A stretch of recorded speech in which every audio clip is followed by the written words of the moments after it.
سردی بھی صرف بذات خود سردی اس کو تو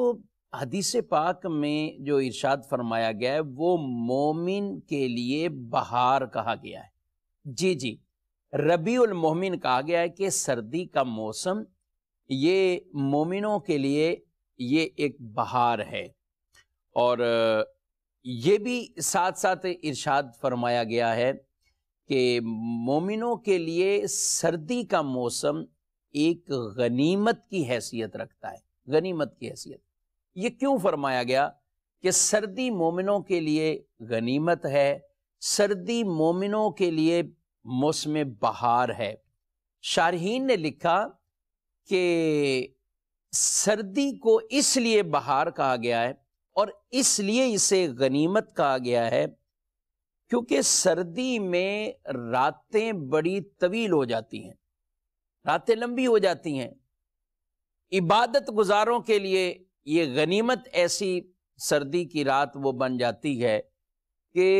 طویل اور لمبی راتوں میں کثرت کے ساتھ اللہ کی عبادت بجا لانا، رب عز و جل کے آگے اپنے سر کو جھکانا، راتوں کو اٹھ کر قرآن پاک کی تلاوت ہو یا نفلی طور پر عبادت نمازوں کا سلسلہ ہو، یہ ایک بہت زیادہ اس میں مواقع ہیں کہ آدمی اپنا آرام بھی کرنے کے بعد بھی اس کے لیے کچھ وقت اس طرح کا نکالنا اور بچانا وہ بڑا آسان ہوتا ہے۔ تو اس لیے اس اعتبار سے سردی کے موسم کو بھی یہ فرمایا گیا یہ مومنوں کے لیے بہار ہے،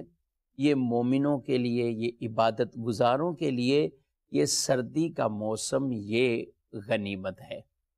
اور اب میں اور آپ یہ دیکھیں کہ ہم اس کے اندر ساتھ یہ بھی شارحین نے لکھا کہ دن چھوٹے ہوتے ہیں تو روزہ رکھنے والوں کے لیے یہ عبادت سردی میں آسان ہے بقدرے اگر ہم گرمی کے اعتبار سے دیکھیں تو سردی کے اندر روزے رکھنا یہ اس آسان، راتوں کو جاگ کر عبادت کرنا